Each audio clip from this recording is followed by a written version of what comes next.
What's going on, guys? Welcome back. Today, gonna try and clean the Lexus. We have a couple of things to do first. I need to replace the tail light on it. We have a fuel level reader on it as well. That whenever we had the MOT, it had to drop the fuel tank out of it because it was starting to rust. Failed an MOT on it. If you're not from the UK, it's basically just like a test to have a vehicle legally on the road. So basically, it doesn't disconnect the fuel level reader and snap the pins off it. So it does work kind of intermittently, but I have another tank in there with a fuel reader in it off of the Lexus that were broke. So gonna take it off, fire it in. I have a tail light as well that was cracked whenever I bought it. Again, have a tail light from the other Lexus which you're gonna take out, fire it in, and then that should be a few of the stupid things fixed. See if we've anything else sitting about. I know that we need to fix the button for the boot as well. For some reason it'll only open whenever you press the button inside, the actual button on the boot won't open. I did take one off the Lexus too, so if I get a chance today we'll try fire that in. But main thing I want to try and do today is I want to take the seats out of this, which are pretty heavy seats, but I want to try and clean the carpet because the previous owners had this car. I know it's a cream carpet and they're hard looked after, but the carpet is stinking. So we want to get a drill out, get the brush on it, get some all-purpose cleaner on it, and wet back it and see how better it comes up, and then probably maybe take into the head cloth too. So jump in first and we'll get the seats out and we'll go from there. One of the things I don't actually think I even showed you guys, but we did actually lower the car. So we did. So as you can see, we're running 17s at the minute. So once we up at the 19s or 20s, it's going to probably sit pretty well once we've got the skirts on and the rear and front lip. It should hopefully sit a lot better. And the way I went about lowering it was, it's still on the completely standard suspension, and we installed the, I can't even remember, Data Systems ASC680, I think, air controller, which essentially lets us override the standard suspension and set the level that we want it to be at. So that is as low as it can go. We can get these wee knuckle adapters that move the strut. It's about 30 mil, which essentially I want to get wheels first before I decide if we want to do that. Literally was a 5-minute install. Probably should have videoed it and showed you guys how to do it, but it's a piece of piss. It really doesn't take long.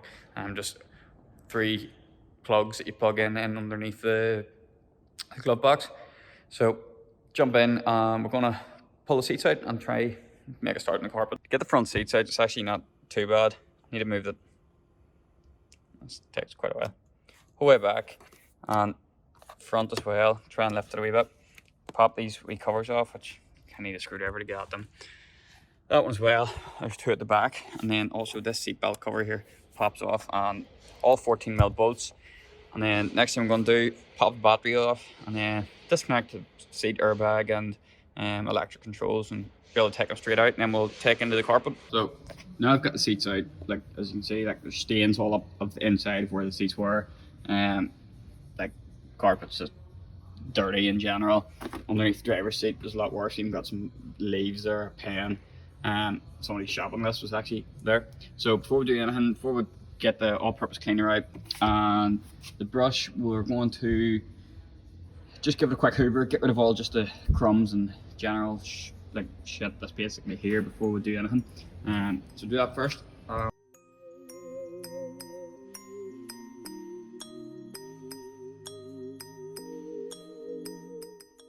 When it comes to what we're actually going to use to clean it, it's just it's called G101 or JC101, essentially Auto Smart. Just all-purpose cleaner. I'm going to use a brush on a drill, just a wee attachment. Thanks Pierce for the G101 and the drill and stuff. I'll top this back up after eventually.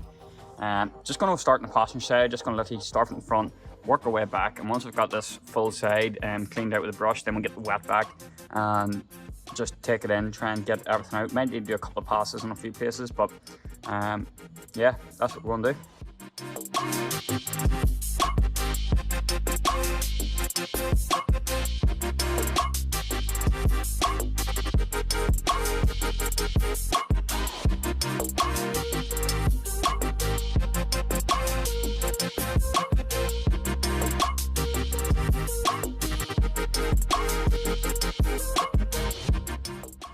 So I've literally done this whole side just with the brush and some all-purpose cleaner.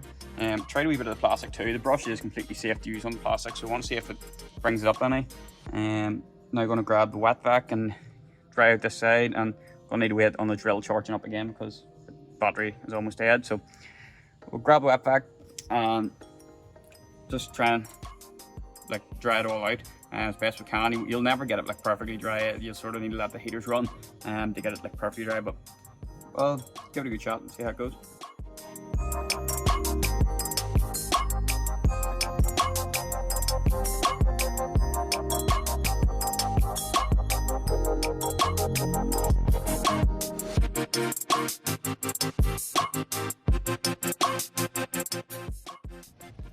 So once we've finished wet backing it, literally spin over it with just the wee rubber brush, just put some lines in it, just leaves it for a nicer finish. There's a few wee bits maybe have to go over again, but I won't really know perfectly until it's dry, but it's kind of hard to tell, but like you can almost see like a definitive line here of like the colour difference in the two bits of carpet. So no point in videoing the rest of the carpet, so I'm going to work away at it, and then I'll show you once basically all the carpet's done. So we've just finished up the carpet on both sides. It's kind of hard to tell the difference like on camera, like, but it's night and day. Like it's completely different color now than what it was. So I'm gonna maybe start taking into these mats here. Try like one side, and like that's absolutely crazy, the color difference in that there. You can definitely make that out in camera. So do all the mats, then I'm gonna take into doing the seats and the rest of the plastics, and then as I was saying earlier, we need to change this tail light because you can see here this is actually like tape. It's taped up. We need to remove the back seats to put in that over there, the fuel filler, our fuel level sensor. So gonna go grab some lunch first, let this dry out a bit, and then come back, finish off the rest and fit the new tail light. So after like 2 hours from the last clip, finally finished the head cloth as well. It looks streaky and stuff because they're basically still wet, but basically I still need to do that front door, all these plastics, and then all the seats, but the drill has now died. So as I wait on the drill basically charging up again, may as well do this fuel sensor for the fuel level. So I'm going to start pull out the back seats, and then it's literally like 6 screws and a plug, and just swap them over.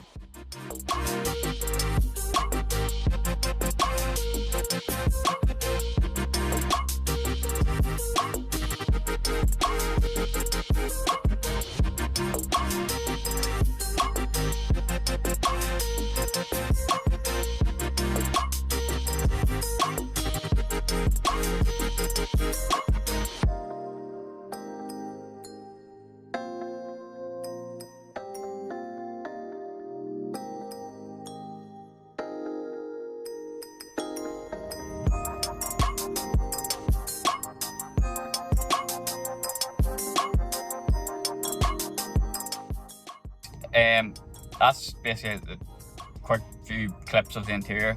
Actually stinking. So interior's all back together, clean, seats back in. Hell of a lot better. Like it's hard to actually show how much of a difference it is on video. But like in person, the smell, it's crazy. And we replaced that fuel level reader as well. Didn't get time today to replace the tail light, so I'll probably do that in the next video, with a few other wee bits as well I need to change over on it. But anyway guys, thanks for watching. Make sure you leave a comment down below what you want to see, if you want to work on any of the other cars, want to see anything in particular. Hopefully if car shows and stuff start to get going again, we'll actually get out and about and see other people and other cars. It's sort of been a crap year or so. But yeah, leave a comment, make sure you hit the like button, make sure you hit subscribe as well, it really does help. And thanks for watching.